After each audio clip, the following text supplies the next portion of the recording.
Item ಯಾವುದೇ ಇರಲಿ try ಮಾಡಿ ಆಚಿ ಚಿಕನ್ ಮಸಾಲಾ. ಕುರ್ಚಿ ಫೈಟ್ ಕ್ಲೈಮ್ಯಾಕ್ಸ್ ಹಂತ ತಲುಪ್ತಾ ಇದೆಯಾ? ದಿಲ್ಲಿಯಲ್ಲಿ ಸೀಕ್ರೆಟ್ ಟಾಕ್ ಆಗಿದೆ. ಹೈಕಮಾಂಡ್ ಅಂಗಳದಲ್ಲಿ ಡಿಕೆ ಬ್ರದರ್ಸ್ ಹೊಸ ದಾಳವನ್ನ ಉರುಳಿಸಿದ್ದಾರೆ.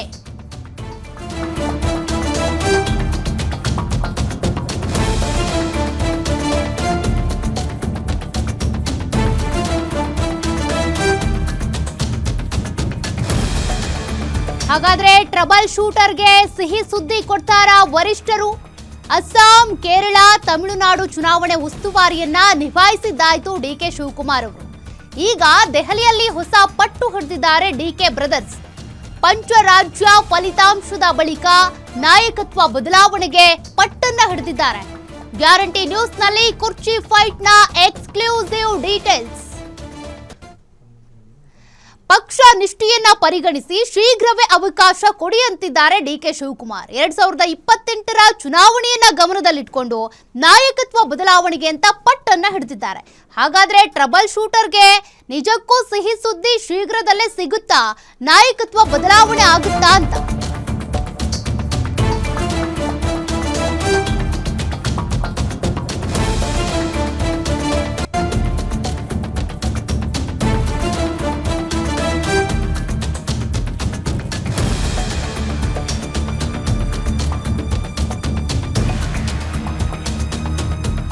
ಕೊಟ್ಟ ಮಾತಿನಂತೆ ಅಧಿಕಾರ ಹಂಚಿಕೆ ಆಗ್ಲಿ ಅಂತೇಳಿ ಡಿಕೆ ಬ್ರದರ್ಸ್ ಹೇಳ್ತಿದ್ದಾರೆ. ಇಂದು ಹೈಕಮಾಂಡ್ ನಾಯಕರ ಜೊತೆಗೆ ಮಾತುಕತೆಗೂ ಕೂಡ ಸಜ್ಜಾಗಿದ್ದಾರೆ. ಮಧ್ಯಾಹ್ನದ ಬಳಿಕ ಎಐಸಿಸಿ ಕಾರ್ಯದರ್ಶಿ ಕೆಸಿ ವೇಣುಗೋಪಾಲ್ ಅವರ ಭೇಟಿಗೆ ಸಿದ್ಧತೆ ನಡೀತಾ ಇದೆ. ಸಂಜೆ ರಾಹುಲ್ ಗಾಂಧಿ ಭೇಟಿಗೂ ಅವಕಾಶ ಕೇಳಿರುವಂತ ಡಿಸಿಎಂ ಡಿಕೆ ಶಿವಕುಮಾರ್ ಈಗಾಗಲೇ ಎಐಸಿಸಿ ಅಧ್ಯಕ್ಷ ಮಲ್ಲಿಕಾರ್ಜುನ್ ಖರ್ಗೆ ಅವರ ಮೂಲಕ ಹೈಕಮಾಂಡ್ ಬಳಿ ಮನವಿ ಮಾಡಿದ್ದಾರೆ. ಪಂಚರಾಜ್ಯ ಚುನಾವಣೆ ಬಳಿಕ ಆದ್ರೂ ನಾಯಕತ್ವ ಬದಲಾವಣೆ ಮಾಡಿ ಅಂತ ಮನವಿ ಮಾಡಿಕೊಂಡಿರೋದು. ಡಿಕೆ ಶಿವಕುಮಾರ್ ಜೊತೆ ಚರ್ಚೆ ಬಳಿಕ ಸಿಎಂ ಸಿದ್ದರಾಮಯ್ಯನವರಿಗೆ ಬುಲಾವ್ ಕೊಡುವಂತ ಸಾಧ್ಯತೆ ಇದೆ. ಅಧಿಕಾರ ಹಂಚಿಕೆ ಬಗ್ಗೆ ಮೇ 10ರೊಳಗೆ ನಿರ್ಧಾರಕ್ಕೆ ಹೈಕಮಾಂಡ್ ಚಿಂತನೆ ನಡೆಸಿದೆಯಂತೆ. ಹಾಗಾದ್ರೆ ಮೇ 10ರೊಳಗೆ ನಾಯಕತ್ವ ಬದಲಾವಣೆ ಆಗುತ್ತಾ? ಡಿಸಿಎಂ ಆಗಿರುವಂತ ಡಿಕೆ ಶಿವಕುಮಾರ್ ಅವರಿಗೆ ಸಿಎಂ ಪಟ್ಟ ಸಿಗುವಂತ ಸಾಧ್ಯತೆ ಶೀಘ್ರದಲ್ಲೇ ಸಿಗಬಹುದಾ ಅನ್ನುವಂಥ ಪ್ರಶ್ನೆಗಳಿದೆ.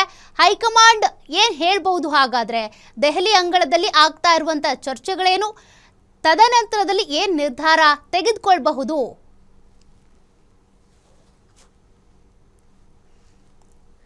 ಡೀಟೇಲ್ಸ್ ಕೊಡ್ತಾರೆ ಸ್ಪೆಷಲ್ ಕರೆಸ್ಪಾಂಡೆಂಟ್ ವೀರೇಶ್ ತಾನಿ. ವೀರೇಶ್, ದೆಹಲಿ ಅಂಗಳದಲ್ಲಿ ಈಗ ಕುರ್ಚಿ ಫೈಟ್ ನ ಚೆಂಡು ಓಡಾಡ್ತಾ ಇದೆ. ಹಾಗಾದ್ರೆ ಇದಕ್ಕೆ ಸಂಬಂಧಪಟ್ಟಂತೆ ಹೈಕಮಾಂಡ್ ನಾಯಕರ ಎಲ್ಲಾ ನಾಯಕರ ಅಂದ್ರೆ ಡಿಕೆ ಶಿವಕುಮಾರ್ ಅವರು ಯಾರನ್ನ ಭೇಟಿ ಮಾಡಬೇಕು ಅನ್ಕೊಳ್ತಿದಾರೋ ಅವ್ರ ಜೊತೆಗೆ ಭೇಟಿ ಆಗುತ್ತಾ? ಮೇ 10ರೊಳಗೆ ನಾಯಕತ್ವ ಬದಲಾವಣೆ ಆಗಬಹುದಾ ಅಂತ? ಓಕೆ, ರಾಜ್ಯ ಕಾಂಗ್ರೆಸ್ ನಲ್ಲಿ ಅಧಿಕಾರಕ್ಕೆ ಬಂದು 3 ವರ್ಷಗಳು ಆಗ್ತಾ ಬರ್ತಾ ಇರುವಂತದ್ದು. ಆದ್ರೂ ಸಹ ಒಂದ್ ಕಡೆ ಸಚಿವ ಸಂಪುಟ ಪುನರ್ರಚನೆ ಆಗ್ತಾ ಇಲ್ಲ, ಇನ್ನೊಂದ್ ಕಡೆ ನಾಯಕತ್ವ ಬದಲಾವಣೆ ವಿಚಾರಕ್ಕೆ ಸಂಬಂಧಿಸಿದಂತೆ ಹೈಕಮಾಂಡ್ ಒಂದು ಸ್ಪಷ್ಟವಾದಂತ ನಿರ್ಧಾರವನ್ನ ಕೈಗೊಳ್ತಾ ಇಲ್ಲ. ಆ ವಿಚಾರಕ್ಕೆ ಸಂಬಂಧಿಸಿದಂತೆ ಡಿಸಿಎಂ ಡಿಕೆ ಶಿವಕುಮಾರ್ ಬ್ರದರ್ಸ್ ಇಬ್ರು ಸಹ ಹೈಕಮಾಂಡ್ ನಾಯಕರುಗಳ ಭೇಟಿಗೆ ಇವತ್ತು ಮುಂದಾಗಿರುವಂತದ್ದು. ಇವತ್ತು ಮಧ್ಯಾಹ್ನ ಎಐಸಿಸಿ ಕಾರ್ಯದರ್ಶಿ ಆಗಿರ್ತಕ್ಕಂಥ ಕೆಸಿ ವೇಣುಗೋಪಾಲ್ ಅವರನ್ನ ಭೇಟಿಯಾಗಿ ಡಿಸಿಎಂ ಡಿಕೆ ಶಿವಕುಮಾರ್ ಅವರು ಚರ್ಚೆ ಮಾಡ್ಲಿಕ್ಕೆ ಮುಂದಾಗ್ತಾ ಇರುವಂತದ್ದು.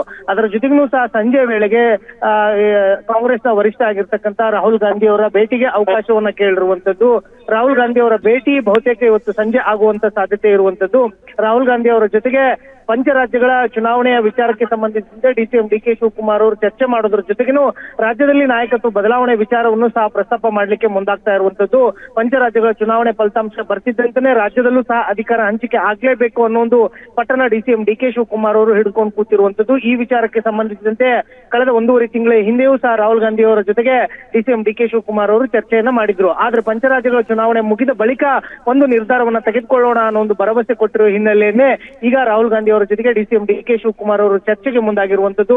ಬಹುತೇಕವಾಗಿ ಮೇ 4ರ ನಂತರ ಅಂದ್ರೆ ಮೇ 10ರ ಒಳಗಡೆ ರಾಜ್ಯದ ನಾಯಕತ್ವ ಬದಲಾವಣೆ ವಿಚಾರಕ್ಕೆ ಸಂಬಂಧಿಸಿದ ಹೈಕಮಾಂಡ್ ಒಂದು ಸ್ಪಷ್ಟವಾದಂತಹ ನಿರ್ಧಾರವನ್ನ ತೆಗೆದುಕೊಂಡು ರಾಜ್ಯದಲ್ಲಿ ನಾಯಕತ್ವ ಬದಲಾವಣೆ ಆಗುತ್ತೋ ಇಲ್ವೋ ಅನ್ನೋದ್ರ ಬಗ್ಗೆ ಒಂದು ಸ್ಪಷ್ಟವಾದಂತಹ ನಿರ್ಧಾರ ಹೊರ ಬೀಳುವಂತ ಸಾಧ್ಯತೆ ಇರುವಂತದ್ದು. ಸೌಖ್ಯ ವೀರೇಶ್, ಮತ್ತೊಂದು ಕಡೆ ಈಗ ಡಿಕೆ ಶಿವಕುಮಾರ್ ಅವರು ಈ ಹೈಕಮಾಂಡ್ ನಾಯಕರ ಭೇಟಿಯ ನಂತರದಲ್ಲಿ ಏನ್ ಯೋಚನೆ ಮಾಡ್ತಾರೆ, ಏನ್ ಚಿಂತನೆ ನಡೆಸ್ತಾರೆ, ಅದರ ಆಧಾರದ ಮೇಲೆ ಸಿದ್ದರಾಮಯ್ಯನವ್ರನ್ನು ಕೂಡ ಕರೆಸಿಕೊಳ್ಳುವಂತ ಸಾಧ್ಯತೆ ಇದೆ. ಬಟ್ ಅವರನ್ನ ಕೆಳಗಿಳಿಸ್ಬೇಕು ಅನ್ನೋದಾದ್ರೆ ಏನ್ ರೀಸನ್ ಕೊಡ್ತಾರೆ ಅಂತ? ಯಾಕಂದ್ರೆ ಸಿದ್ದರಾಮಯ್ಯನವ್ರಿಗೆ ಅಹಿಂದ ಬೆಂಬಲ ಇದೆ, ಬಲ ಇದೆ, ಅವ್ರನ್ನ ಕೆಳಗಿಳಿಸ್ಬೇಕು ಅಂದ್ರೆ ಅಷ್ಟು ಸಾಧಾರಣ ಸುಲಭದ ಮಾತಲ್ಲ. ಹಂಗಾಗಿ ನಾಯಕತ್ವ ಬದಲಾವಣೆ ಮಾಡ್ಲೇಬೇಕು ಅಂದ್ರೆ ಏನ್ ಕಾರಣ ಕೊಡ್ತಾರೆ ಅಂತ?